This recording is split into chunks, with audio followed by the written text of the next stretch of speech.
جی ناظرین و سامعین، پروگرام یاد الہی میں روزانہ عظیم ہستیوں کے تذکارے پاک کیے جاتے ہیں، اور اس کے ساتھ ساتھ کچھ ایسے موضوعات پر گفتگو بھی ہوتی ہے جن سے آپ کو رہنمائی حاصل ہوتی ہے۔ آج علامہ محمد اقبال، شاعر مشرق اور مفکر پاکستان، جنہوں نے پاکستان کا خواب دیکھا، ان کے حالات زندگی کے بارے میں گفتگو ہوگی، اور خصوصاً آپ کا عشق رسول، نبی رحمت صلی اللہ علیہ وآلہ وسلم سے محبت، اس پر آج گفتگو ہوگی۔ حضرت ڈاکٹر علامہ محمد اقبال علیہ رحمہ، آپ شیخ فیملی سے تعلق رکھتے ہیں، اور آپ کے آباء و اجداد میں سے ایک شخصیت ہیں جنہوں نے اسلام قبول کیا، اور اس سے پہلے یعنی وہ برہمن، ہندو برہمن سے تعلق رکھتے ہیں، اور ہندوؤں میں برہمن کو بھی ایک بہت بڑا مقام حاصل ہے۔ لیکن جیسے ہی آپ کے اجداد نے اسلام کو قبول کیا تو پھر اسلام کی جو حقیقی تعلیمات ہیں ان پر عمل پیرا ہونے کی کوشش کرتے رہے، حتیٰ کہ حضرت علامہ اقبال علیہ رحمہ کے والد گرامی حضرت شیخ نور محمد علیہ رحمہ، آپ بہت زیادہ خدا خوفی کرنے والے، نبی کریم صلی اللہ علیہ وآلہ وسلم سے محبت کرنے والے، اور رزق حلال کمانے والے، تو یوں سمجھ لیجئے کہ قرآن و سنت میں جو بڑی بڑی چیزوں کا حکم ہے، جن چیزوں کے لیے، جن تعلیمات پر عمل کرنے کے لیے ہر مسلمان کو تیار رہنا چاہیے، اور ہر مسلمان کی زندگی ان چیزوں سے عبارت ہونی چاہیے جن میں اللہ کی عبادت بھی ہے، جن میں اللہ کا خوف بھی ہے، موت کی یاد بھی ہے، اللہ کے پیارے حبیب صلی اللہ علیہ وآلہ وسلم کی محبت اور عشق بھی ہے، اور رزق حلال بھی ہے، عقل حلال، صدق مقال، سچ بولنا بھی ہے۔ تو یہ خوبیاں جو ہیں علامہ اقبال علیہ رحمہ کے والد گرامی میں موجود تھیں۔ آپ کی والدہ وہ بھی بہت عبادت گزار تھیں، اللہ کی نیک بندی تھیں، تو یوں آپ کو گھر کا ماحول جو ہے وہ بھی دینی، مذہبی، قرآن و سنت، دین اسلام کی تعلیمات کے موافق ہی ملا۔ اور پھر عشق رسول صلی اللہ علیہ وآلہ وسلم کی بات کریں تو قرآن مجید فرقان حمید میں نبی کریم رؤوف الرحیم علیہ الصلاۃ والتسلیم کی محبت کے تذکرے، آپ کی سیرت کے تذکرے، آپ کے حسن و جمال کے تذکرے، آپ کی سیرت اور کردار کے تذکرے جا بجا موجود ہیں، حتیٰ کہ عشق رسول صلی اللہ علیہ وآلہ وسلم، محبت رسول صلی اللہ علیہ وآلہ وسلم اور اطاعت رسول صلی اللہ علیہ وآلہ وسلم کا تو اسی چیز سے پتہ چل جاتا ہے کہ کئی مقامات پر فرمایا من یطیع الرسول فقد اطاع اللہ، اطیعوا اللہ واطیعوا الرسول، کہ اللہ اور اس کے رسول صلی اللہ علیہ وآلہ وسلم کی اطاعت کرو۔ جس نے اللہ کے رسول صلی اللہ علیہ وآلہ وسلم کی اطاعت کی، اس نے اللہ کی اطاعت کی۔ اور پھر سورہ آل عمران میں تیسرے پارے میں یوں بھی ارشاد فرمایا قل ان کنتم تحبون اللہ فاتبعونی یحببکم اللہ ویغفر لکم ذنوبکم واللہ غفور الرحیم، کہ اے میرے پیارے حبیب صلی اللہ علیہ وآلہ وسلم، آپ اپنی زبان اقدس سے ارشاد فرما دیجئے کہ اے لوگو، اگر تم اللہ سے محبت کرنا چاہتے ہو تو پھر مجھ سے محبت کرو، مجھ سے محبت کی وجہ سے میری پیروی کرو، میری اطاعت کرو۔ تو اللہ سبحانہ وتعالی جب تم محبت کی وجہ سے میری اطاعت کرو گے تو فرمایا اللہ سبحانہ وتعالی نے اپنے پیارے حبیب صلی اللہ علیہ وآلہ وسلم کے واسطے اور وسیلے سے کہ حبیب صلی اللہ علیہ وآلہ وسلم آپ ان سے یہ فرما دیجئے کہ جب اے لوگو تم میری اطاعت کرو گے، یعنی نبی کریم رؤوف الرحیم علیہ الصلاۃ والتسلیم کی پیروی، اطاعت اور محبت کی جائے گی، تو فرمایا پھر اللہ سبحانہ وتعالی تم سے خود محبت فرمائے گا، اور وہ تمہارے گناہ بھی بخش دے گا، تمہاری مغفرت بھی فرما دے گا، وہ رحم بھی فرمائے گا، اس کی رحمتوں کا نزول بھی ہوگا۔ تو یوں محبت رسول، اطاعت رسول یہ لازمی ہے، یہ اللہ کا بھی حکم ہے، اللہ کے پیارے حبیب صلی اللہ علیہ وآلہ وسلم کا بھی حکم ہے، اور حدیث مبارکہ کے مطابق بھی نبی رحمت صلی اللہ علیہ وآلہ وسلم کی محبت، اللہ کی محبت، نبی کریم صلی اللہ علیہ وآلہ وسلم کی اطاعت، اللہ کی اطاعت، اسی طرح سیاستہ میں موجود ہیں حدیث مبارکہ نبی رحمت صلی اللہ علیہ وآلہ وسلم کے فرامین کے مطابق فرمایا گیا کہ جو میری اطاعت کرے اس نے اللہ کی اطاعت کی، جس نے میری نافرمانی کی اس نے اللہ کی نافرمانی کی، یوں ہی جو اللہ کے پیارے حبیب صلی اللہ علیہ وآلہ وسلم سے محبت کرے، یہ بھی احادیث مبارکہ میں موجود ہے کہ جو مجھ سے محبت کرتا ہے وہ اللہ سے محبت کرتا ہے، اور جو مجھ سے محبت نہیں کرتا وہ اللہ سے محبت نہیں کرتا۔ تو یوں نبی کریم صلی اللہ علیہ وآلہ وسلم سے کامل محبت، یہ حقیقت میں اللہ سبحانہ وتعالی ہی سے محبت ہے۔ نبی کریم صلی اللہ علیہ وآلہ وسلم کی کامل اطاعت، یہ حقیقت میں اللہ سبحانہ وتعالی ہی کی اطاعت ہے۔ تو یوں نبی کریم رؤوف الرحیم علیہ الصلاۃ والتسلیم کے ساتھ اگر ایک بندہ مومن مکمل اپنی محبت کا، اطاعت کا رشتہ اور ناطہ اور تعلق استوار کر لیتا ہے، تو اس کا مطلب یہ ہے کہ اس کا تعلق اللہ سبحانہ وتعالی کی ذات کے ساتھ جڑ گیا، تعلق مضبوط ہو گیا۔ اور اگر نبی کریم رؤوف الرحیم علیہ الصلاۃ والتسلیم سے محبت کا تعلق جو ہے وہ کمزور ہے، تو پھر یوں سمجھیے کہ ایمان بھی کامل نہیں اور اللہ سے بھی محبت نہیں۔ اسی لیے علامہ اقبال علیہ الرحمہ نے بھی فرمایا تھا، شکوہ جواب شکوہ، اور پھر اس کے اینڈ پہ آخر میں شکوہ میں اللہ سبحانہ وتعالی کی بارگاہ میں التجائیں کی کہ اے اللہ، ہم مسلمان جو ہیں، ہم نے تیرے دین کی خاطر قربانیاں دیں، محنتیں کیں، لیکن تیری رحمتوں کا نزول ہم پر نہیں اور غیروں پر ہے۔ تو پھر ساتھ یہ بھی کہتے ہیں کہ شکوہ اللہ سے خاکم بدہن تجھ کو، کہ میرے منہ میں خاک۔ علامہ اقبال علیہ الرحمہ فرماتے ہیں اللہ سے شکوہ، لیکن شکوہ کے ساتھ پھر جواب شکوہ، اس کا جواب بھی دیا کہ اللہ سبحانہ وتعالی نے فرما دیا، اس کو ایک نظم کی شکل میں لکھتے ہیں کہ جیسے قرآن مجید فرقان حمید میں بھی ہے سورۃ الرعد میں کہ اللہ سبحانہ وتعالی اس کسی بھی قوم کی حالت اس وقت تک نہیں بدلتا جب تک وہ خود اپنی حالت نہیں بدلتے۔ یعنی آج تک خدا نے کسی قوم کی حالت نہیں بدلی، نہ ہو خود جس کو خیال آپ اپنی حالت کے بدلنے کا۔ یہ بھی علامہ اقبال علیہ الرحمہ نے لکھا، اور اکثر کلام سارے کا سارا جو ہے علامہ اقبال علیہ الرحمہ کا، وہ یا قرآن مجید فرقان حمید کی تفسیر ہے، ترجمہ ہے، آیات بینات ہی سے اخذ کردہ ہے، یا نبی کریم رؤوف الرحیم علیہ الصلاۃ والتسلیم کے فرامین مبارکہ کا ترجمہ ہے۔ اور پھر شکوہ جواب شکوہ میں یہ بھی فرماتے ہیں کہ کی محمد سے وفا تو نے تو ہم تیرے ہیں، کہ محمد سے وفا تو نے تو ہم تیرے ہیں، یہ جہاں چیز ہے کیا لوح و قلم تیرے ہیں، یہ جہاں چیز ہے کیا لوح و قلم تیرے ہیں۔ کہ نبی کریم صلی اللہ علیہ وآلہ وسلم سے اگر محبت اور وفا کی جائے، جیسا کہ ایمان کا جزو بھی ہے نبی کریم صلی اللہ علیہ وآلہ وسلم سے محبت کرنا، تو پھر اللہ سبحانہ وتعالی تو اس بندہ مومن کے لیے فرما دیتا ہے کہ اگر تم محمد صلی اللہ علیہ وآلہ وسلم سے وفا کرتے ہو، وفاداری نبھاتے ہو، عہد نبھاتے ہو، ان سے محبت کرتے ہو، اطاعت کرتے ہو، تو پھر یہ جہاں چیز ہے کیا لوح و قلم تیرے ہیں۔ پھر صرف یہ جہاں نہیں، یہ دنیا، یہ کائنات نہیں، بلکہ لوح و قلم تیرے ہیں۔ یعنی اس کا معنی یہ ہے کہ جو اللہ کے پیارے حبیب صلی اللہ علیہ وآلہ وسلم کا حقیقی طور پر اطاعت گزار اور محبت گزار ہو جاتا ہے بغیر کسی طمع اور لالچ کے، تو پھر اللہ سبحانہ وتعالی کا وہ بندہ ہو جاتا ہے جو پھر اللہ کا ہو جاتا ہے، تو پھر اللہ اس کا ہو جاتا ہے، جس کا اللہ ہو جاتا ہے پھر اللہ کی ساری کائنات اس کی ہو جاتی ہے، پھر وہ مستجاب الدعوات ہو جاتا ہے۔ لوح و قلم یعنی جو تقدیر معلق ہے، وہ دعاؤں سے جو تقدیر ٹل جاتی ہے، جب وہ دعا کرتا ہے، اللہ کی بارگاہ میں التجا کرتا ہے، تو لوح و قلم پر جو تقدیر لکھی ہے اللہ سبحانہ وتعالی اسے بھی محو فرما دیتا ہے، اسے بھی مٹا دیتا ہے، کیونکہ یمحو اللہ ما یشاء ویثبت وعندہ ام الکتاب۔ اللہ سبحانہ وتعالی نے فرما دیا کہ اللہ سبحانہ وتعالی جو چاہے اسے محو کر دیتا ہے، مٹا دیتا ہے، جسے چاہے ثبت فرما دیتا ہے، یہ کیونکہ وعندہ ام الکتاب، تقدیر اور ام الکتاب جو ہے وہ تو اسی کے پاس ہے، لوح محفوظ کا علم اسی کے پاس ہے۔ تو یوں جو بندہ مومن اللہ کے پیارے حبیب صلی اللہ علیہ وآلہ وسلم کی حقیقی طور پر اطاعت اور محبت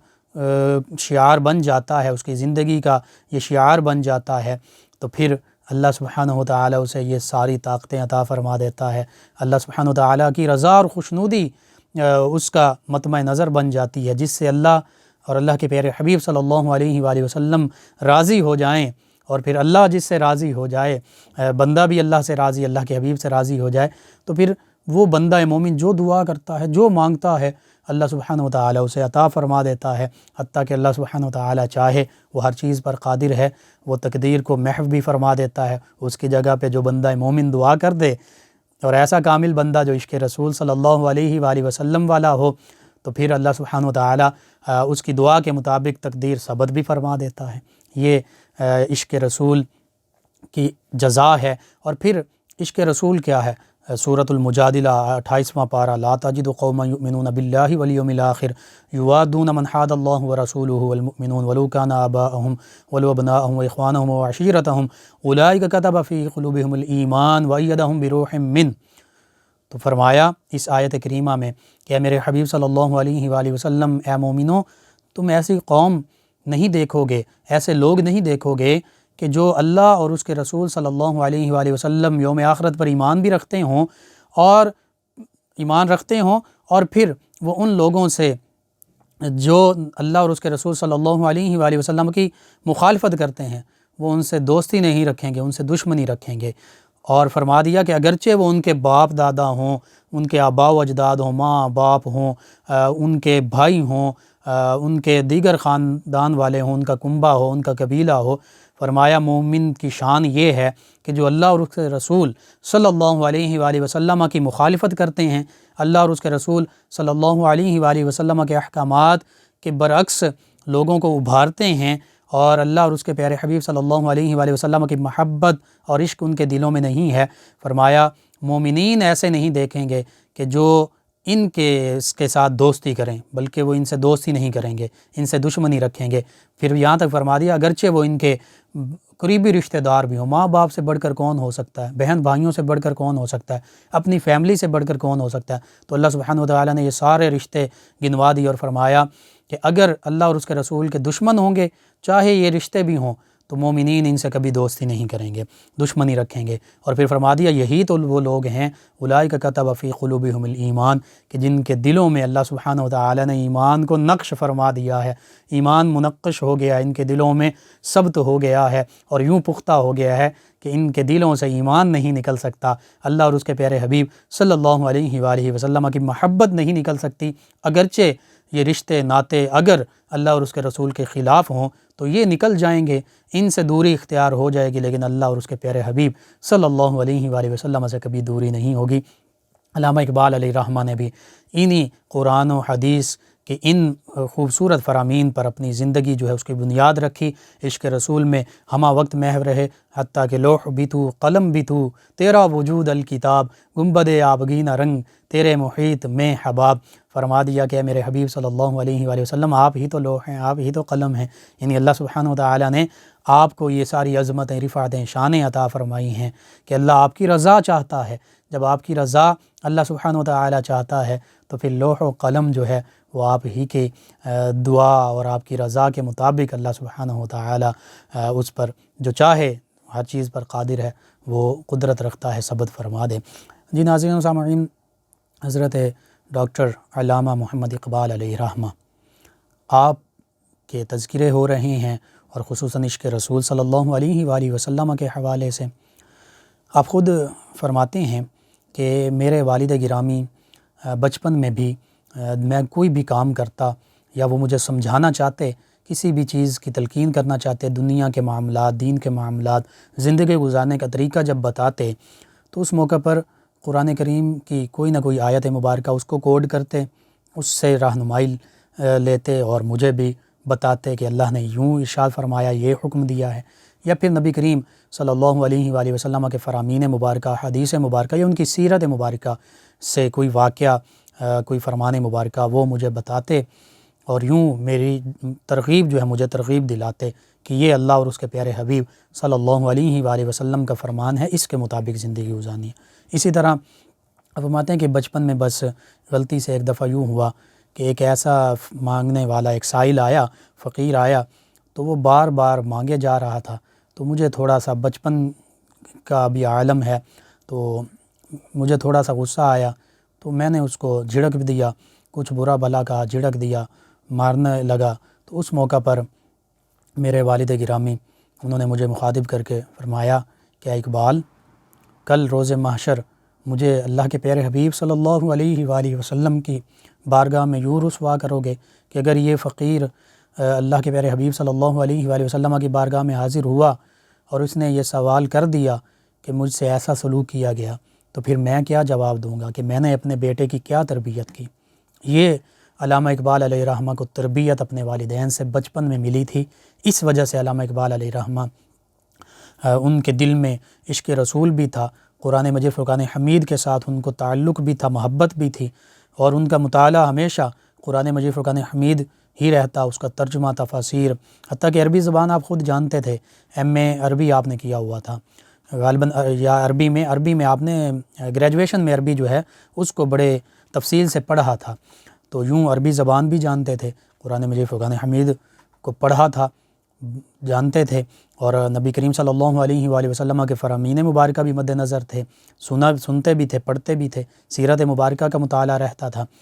تو بس اس طرح کی تربیت والدین نے کی، اور آپ کی والدہ وہ بھی بہت عبادت گزار نیک تھیں، حلال رزق کے معاملے میں وہ بہت زیادہ فکر مند رہا کرتی تھیں۔ ایک مرتبہ یوں بھی لکھا تذکرہ نگاروں نے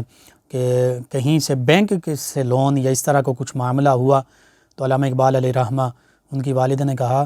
کہ جو اقبال کا دودھ ہے نا، اور بکری رکھی ہوئی ہے تو وہ بکری کا دودھ اور بکری لانی ہے یا اس طرح کا معاملہ، تو وہ اس طرح کے پیسوں سے بالکل اقبال کی پرورش نہیں ہوگی، بلکہ غالباً وہ واپس بھی کر دیے گئے۔ تو یوں یہ والدین کی تربیت اور پرورش تھی کہ کسی قسم کی حرام کی آمیزش نہیں تھی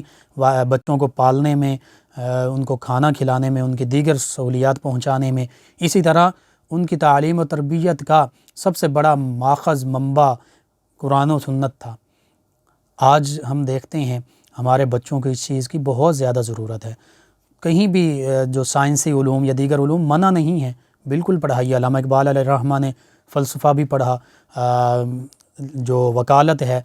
لا ہے، قانون بھی پڑھا، اسی طرح دیگر علوم بھی حاصل کیے، اقتصادیات بھی پڑھیں، اکنامکس بھی پڑھیں، لیکن ان کی تربیت اور تعلیم انہیں وہ ملی ابتداء میں اور بنیادی طور پر، خاص طور پر جو قرآن و سنت پر مبنی تھی، جو دینی اور اسلامی تعلیم تھی کہ خیرہ نہ کر سکا مجھے جلوہ دانش فرنگ، سرما ہے میری آنکھ کا خاک مدینہ و نجف۔ کہ آپ فرماتے ہیں، کہتے ہیں کہ میں انگلینڈ میں رہا ہوں، میں فرنگ میں رہا ہوں، فرنگیوں کے ساتھ رہا ہوں، یورپ میں رہا ہوں، انگریزوں کے ساتھ رہا ہوں، لیکن مجھے جلوہ دانش فرنگ خیرہ نہیں کر سکا۔ میری آنکھیں جو ہیں وہ اس کے پیچھے مائل نہیں ہوئیں، ان سے مرغوب نہیں ہوئیں، میں ان کی طرف بالکل میں نے کوئی التفات ہی نہیں کیا، ان کا معاشرہ، ان کے معمولات، ان کی ان کا لائف سٹائل وہ میں نے نہیں اپنایا۔ فرماتے ہیں میری تو آنکھوں کا سرما جو ہے وہ مدینہ و نجف جو ہے، ان کی جو خاک ہے، خاک شفا ہے، وہ میری آنکھوں کا سرما ہے۔ میری آنکھوں میں تو یہ خاک موجود ہے، تو میری آنکھیں جو ہیں کہیں اور وہ بھٹکی ہی نہیں ہیں، کہیں اور گئی ہی نہیں ہیں۔ یہ علامہ اقبال علیہ رحمہ کا عشق رسول تھا کہ باہر ایبروڈ یورپ میں رہ کر بھی ان میں کسی قسم کی کوئی تبدیلی نہیں آئی۔ انہوں نے علم سیکھا، وہ علم کے بارے میں تو غالباً حدیث مبارکہ میں بھی ہے کہ علم مومن کی گمشدہ میراث ہے، جہاں سے ملے حاصل کر لو۔ سیدنا علی المرتضیٰ کرم اللہ وجہ الکریم کا بھی یہ قول مبارکہ ہے۔ تو علم جو ہے وہ مومن کی میراث ہے، حتیٰ کہ یہ علوم جتنے بھی ہیں، علامہ اقبال علیہ رحمہ نے خود فرمایا تھا کہ کتابیں اپنے آبا کی جو دیکھیں ان کو یورپ میں تو دل ہوتا ہے سی پارا، کہ یہ ہمارے آبا کی کتابیں تھیں، فزکس، کیمسٹری، فلسفہ، مختلف علوم پر، بیالوجی پر، میڈیسن پر ہمارے آبا کی کتابیں تھیں، ان کو عربی کو انگلش میں ٹرانسلیٹ کیا گیا، وہاں پڑھایا گیا، ہم نے علم سے دوری اختیار کر لی۔ ہمارے پاس علم ایسا ہوتا تھا کہ 14 سال یا 21 سال کا ایک ہی سلیبس ہوتا تھا، جس میں قرآن، سنت، احادیث مبارکہ، فقہ، physics, chemistry, biology, medicine, mathematics, ہر چیز ہوتی تھی۔ اور وہ جو بچہ ہمارا وہ پھر کیسا پڑھ کے نکلتا تھا، وہ جابر بن حیان بنتا تھا، وہ ابن الہیثم بنتا تھا، وہ الرازی بنتا تھا، وہ ابو علی سینا بنتا تھا، وہ باشرہ بھی ہوتے تھے۔ ان کی آپ دیکھ لیجئے، مسلم سائنٹسٹ کی تصاویر دیکھ لیجئے، ان کی بارش بھی ہوتے تھے، داڑیاں بھی مکمل ہوتی تھیں، عمامے اور پگڑیاں بھی باندھتے تھے۔ تو بظاہر کوئی سمجھے گا کہ یہ تو کوئی عالم ہیں، یہ مولوی صاحب ہیں، تو بالکل مولوی صاحب عالم بھی تھے وہ، اور اس کے ساتھ ساتھ ابن الہیثم کو دیکھیے تو فزکس کا بانی بن گیا، جابر بن حیان کو دیکھیے تو فاؤنڈر آف کیمسٹری بن گیا، اسی طرح ابو علی سینا کو دیکھیے تو علم طب کا بانی، القانون فی الطب جو ہے آج تک انگلش میں ٹرانسلیٹ کر کے MBBS میں پڑھائی جاتی ہے۔ تو یوں اصل جو مسلمانوں کی وراثت یہ تھی، اللہ کے پیارے حبیب صلی اللہ علیہ وآلہ وسلم کی محبت، قرآن و سنت، اللہ کے پیارے حبیب صلی اللہ علیہ وآلہ وسلم کے فرامین مبارکہ، اور پھر انہی کے مطابق یہ اخذ کردہ تمام علوم، جس میں تفسیر، اصول تفسیر، حدیث، اصول حدیث، فقہ، اصول فقہ، منطق، فلسفہ، بلاغت، کتنے علوم ہیں، صرف، نحو، علم الکلام، علم الفرائض، اور پھر فزک، کیمسٹری، بایو، یہ سارے علوم شامل تھے۔ وہ پھر محقق عالم ہوتا تھا، جیسے ہمارے یہ مسلم سائنٹسٹ ہے یا پہلے علماء تھے، تمام علوم سے بہرہ تھے۔ تو علامہ اقبال علیہ رحمہ کا عشق رسول جو ہے وہ بے مثال ہے۔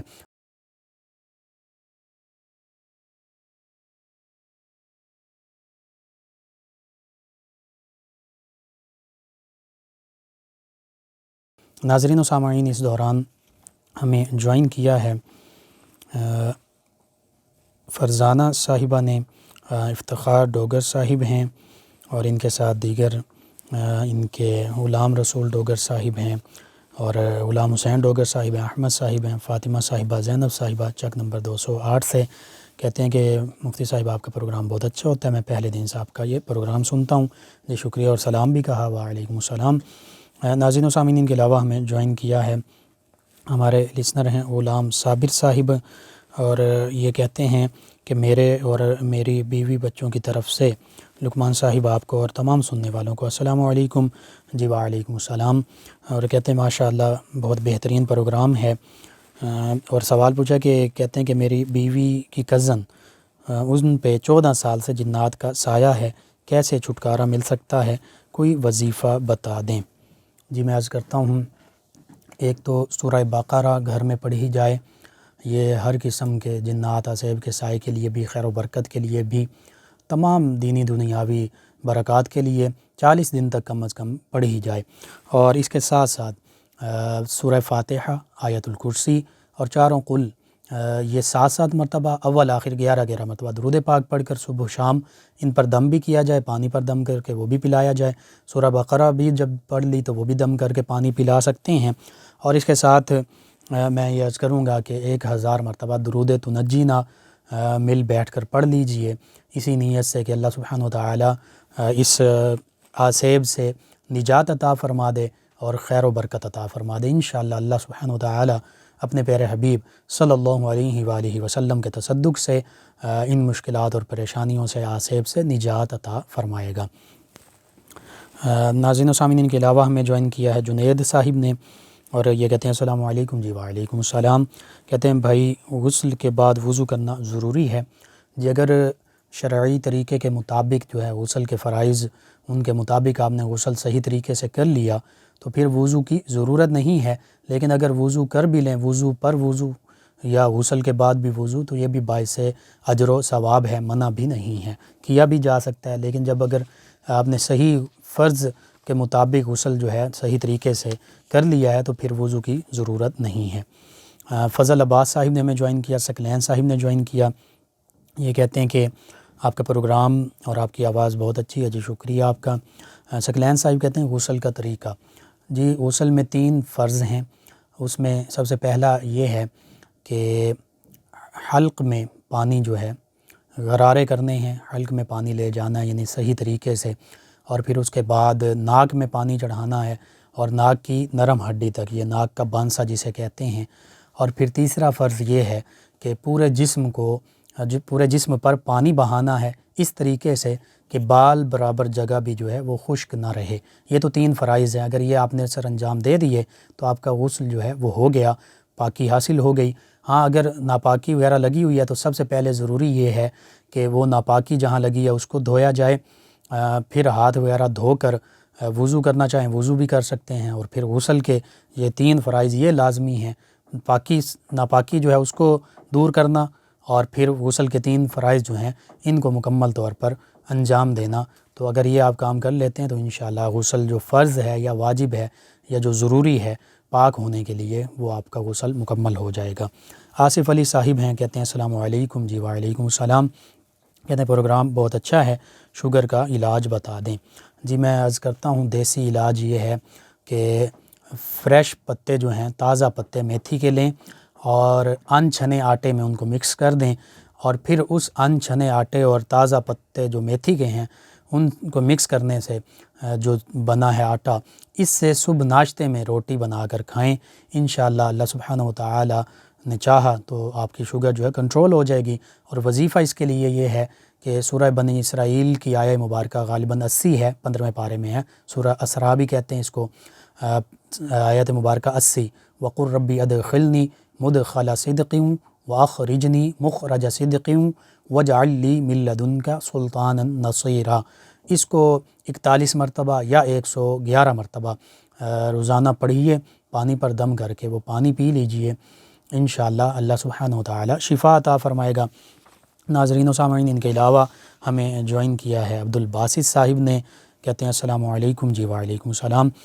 کہتے ہیں کہ دعا کر دیں کہ یہ وبا سے ہماری جان جلدی چھوٹ جائے۔ جی انشاءاللہ اللہ سبحانہ وتعالی سے یہ دعا ہے کہ اللہ سبحانہ وتعالی اپنے پیارے حبیب صلی اللہ علیہ وآلہ وسلم کے تصدق سے اس وبا سے جلدی ہماری جان چھڑا دیں۔ اور اس کے علاوہ بھی اگر کوئی اور وبائی امراض ہیں، مصیبتیں، آفتیں ہیں، اللہ سبحانہ وتعالی تمام انسانیت کو اور خصوصاً تمام مسلمانوں، تمام پاکستانیوں کو اپنے حفظ و امان میں رکھے۔ اور اللہ سبحانہ وتعالی سے دعا یہ بھی ہے کہ ہم گناہ گار ہیں، خطا کار ہیں، سیاہ کار ہیں، اللہ اپنے پیارے حبیب صلی اللہ علیہ وآلہ وسلم کے تصدق سے ہمارے گناہوں سے درگزر فرمائے، ہمیں اپنے پیارے حبیب صلی اللہ علیہ وآلہ وسلم کی محبت اور اطاعت کرنے کی توفیق بھی عطا فرمائے، آمین۔ ناظرین و سامعین، محمد نبیل اعظم صاحب نے ہمیں جوائن کیا ہے، یہ کہتے ہیں محمد لقمان رضا صاحب السلام علیکم۔ جی وعلیکم السلام۔ کہتے ہیں کہ میں آپ کا پروگرام روزانہ سنتا ہوں، میرا سوال یہ ہے کہ نماز عشاء کے 3 وتروں میں اگر دعائے قنوت یاد نہیں آتی ہو تو پھر کیا پڑھا جائے؟ جی میں عرض کرتا ہوں، اس میں دعائے قنوت جو ہے اگر نہیں آتی تو اس دوران آپ کوشش کیجئے دعائے قنوت یاد کرتے رہا کیجئے، اور جب تک یاد نہیں ہوتی اس وقت تک آپ ربنا آتنا فی الدنیا حسنۃ وفی الآخرۃ حسنۃ وقنا عذاب النار یہ بھی پڑھ سکتے ہیں، لیکن کوشش آپ نے کرنی ہے کہ دعائے قنوت یاد ہو جائے، وہ یاد کرنی ہے، یاد کر کے اس کو پڑھیں، وہ زیادہ افضل ہے، زیادہ بہتر ہے۔ ملک فیروز وسیم صاحب نے ہمیں جوائن کیا ہے، کہتے ہیں السلام علیکم۔ جی وعلیکم السلام۔ کہتے ہیں پروگرام بہت اچھا، جی شکریہ آپ کا، تمام لسنرز کا شکریہ کہ آپ پروگرام کو سماعت کرتے ہیں، اپنی پسندیدگی سے نوازتے ہیں۔ رانا ظہیر صاحب نے ہمیں جوائن کیا، کہتے ہیں السلام علیکم۔ جی وعلیکم السلام۔ دعا دی ہے انہوں نے، کہتے ہیں اللہ تعالیٰ آپ کو صحت، تندرستی اور خوشیاں عطا فرمائے، آمین۔ جی شکریہ آپ کا، اللہ سبحانہ وتعالی آپ کو، تمام مسلمانوں کو صحت و عافیت عطا فرمائے، تندرستی عطا فرمائے اور ڈھیروں خوشیاں عطا فرمائے۔ افتخار ڈوگر صاحب اور ان کے ساتھ دیگر لسنر انہوں نے ہمیں جوائن کیا، آپ کا شکریہ۔ اور خالدہ صاحبہ ہیں، انہوں نے پوچھا ہے کہ یا مالک الملک یا مالک الملک یہ کس طرح پڑھنا ہے، تو میں عرض کر دیتا ہوں، یہ یا مالک الملک اگر تو ملا کے اکٹھا ہی پڑھ رہے ہیں، سانس نہیں رکے، نہیں وقف نہیں کیا، سانس نہیں توڑا، تو پھر اسی طرح پڑھتے جائیے یا مالک الملک یا مالک الملک۔ لیکن اگر کہیں رکے ہیں تو آپ یوں پڑھیں گے پھر یا مالک الملک، وقف جب کریں گے تو پھر آخری حرف پر جزم لائیں گے یا مالک الملک، لیکن ملا کر پڑھتے جا رہے ہیں تو پھر یا مالک الملک یا مالک الملک یوں پڑھیں گے۔ آپ نے پروگرام کو پسند کیا، شکریہ آپ کا بھی۔ ناظرین و سامعین، اس دوران ہمیں جوائن کیا نذیر احمد صاحب نے،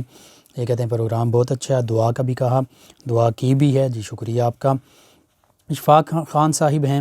یہ کہتے ہیں السلام علیکم۔ جی وعلیکم السلام۔ کہتے ہیں رمضان المبارک کا محترم مہینہ، بابرکت مہینہ آنے والا ہے،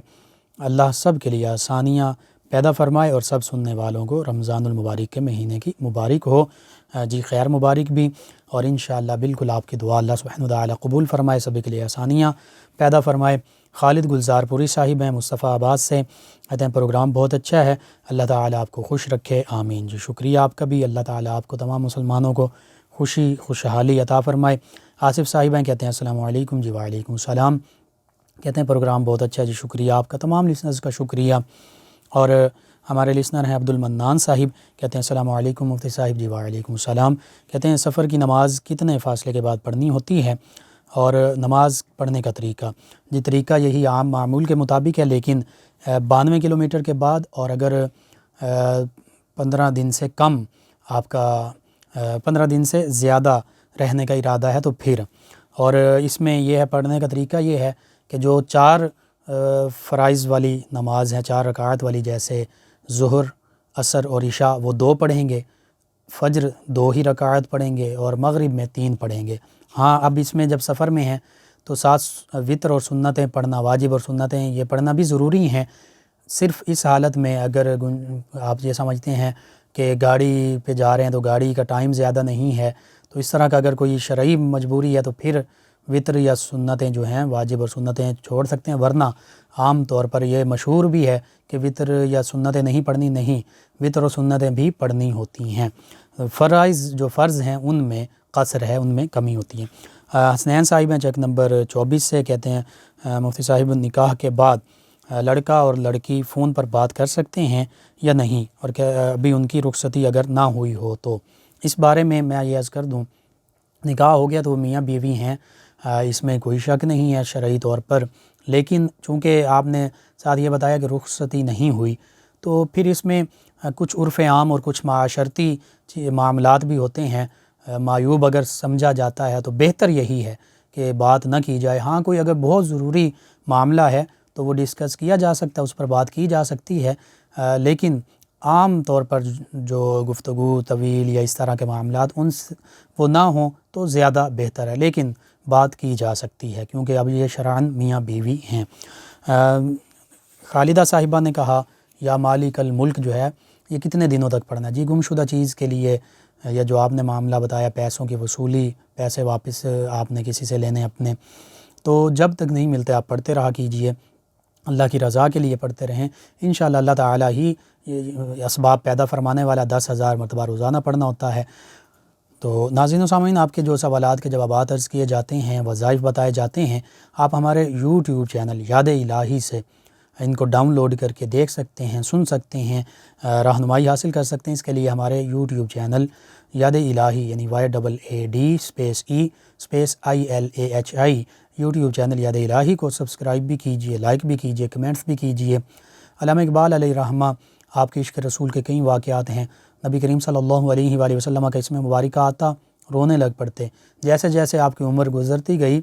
اس عشق رسول میں مزید اضافہ ہوتا گیا، قرآن پاک پڑھتے روتے، اشکوں کی جھڑی لگ جاتی، نبی رحمت صلی اللہ علیہ وآلہ وسلم کا ذکر ہوتا رونے لگ پڑتے، ہچکی بن جاتی، حتیٰ کہ ایسا بھی ہوتا کہ رونے کی وجہ سے گفتگو کے دوران کافی منٹ خاموش رہتے، سکوت اختیار کرتے، اور پھر اس کے بعد دوبارہ سلسلہ کلام کو شروع کرتے۔ تو یہ علامہ اقبال علیہ الرحمہ کا عشق تھا نبی کریم صلی اللہ علیہ وآلہ وسلم سے، اللہ سے محبت، قرآن مجید فرقان حمید سے محبت، تعلق، اور پھر امت مسلمہ کے لیے آپ کے دل میں بہت زیادہ درد تھا۔ آپ کا کلام جب ہم پڑھتے ہیں تو امت مسلمہ کی زبوں حالی پہ، امت مسلمہ کی تنزلی، اور جو امت مسلمہ